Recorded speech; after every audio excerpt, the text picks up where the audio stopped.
Well, the topic this week has been the challenging one of my way versus God's way, so to speak, and those times in life where there seems to be a conflict or a differential between the way it's going in your experience or my experience and uh, God's experience, so to speak. And so I was kind of wondering, where does that line come from? My ways or not your ways? So I looked it up real quick, and it's actually seems to be a theme of many world scriptures, but here it is in Isaiah.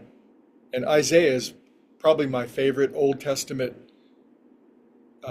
prophet, and I am no Old Testament expert by any means, but there are certain lines, and here it is. It says, this is obviously God talking, I think. For my thoughts are not your thoughts, neither are your ways my ways, declares the Lord. There you go.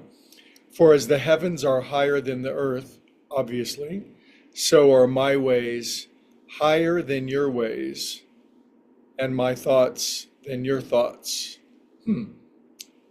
Well, obviously, huh? So there's proof positive that my ways are lower than God's ways. And I feel that from time to time. Do you? Do you ever have moments where your current moment experience is just does not seem to be going well and things aren't going your way? And so the topic this week has been, well, what do you do? What do you do when we meet these moments, whether they're mild, medium, or exceedingly challenging, where we are being persecuted by the slings and arrows of outrageous fortune? And then in a conversation with a friend yesterday, a personal one-on-one conversation,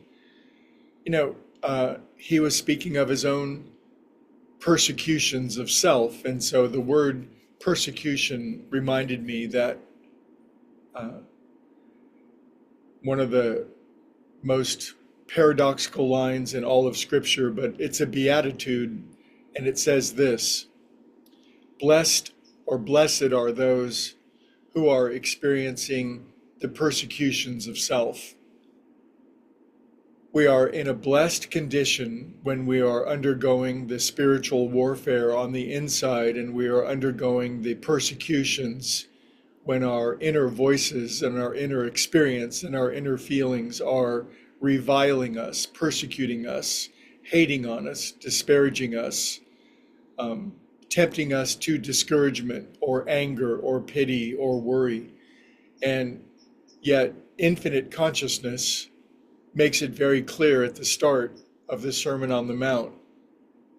It's actually dealt with when we humans are going through the extreme challenge of going through the persecutions of self, these internal battles, that we are actually blessed. That line is so unbelievable and it's so counterintuitive. And yet, when it's unpacked and we realize that we're almost always going to be battling there's this battle between the higher self and our lower self is virtually always on. Every day is a bit of a spiritual warfare or battleground, isn't it? It would be not, it's nice when it's not. It's nice when we go through extended periods of the fruits of victory and the battles not going on, but it seems to be that on this earth plane, we're here for almost a continual, let's use more polite language, a tussle with our lower self. How about wrestling with our lower self? And yet Jesus, infinite consciousness, makes it very clear at the start of his most essential teaching that when we're going through this, it's not necessarily a bad thing. In fact, we are blessed because these battles between our higher self and our lower self, they simply must be fought out and they must be won out. And we can win these battles between our higher selves and our lower selves as long as we don't give way to pity, self-pity or discouragement or resignation or fear or anxiety. And it's also when we exercise our prayer, our faith, our trust, our surrender. How else are we to build our faith unless we go through these spiritual tussles between our higher selves and our lower selves?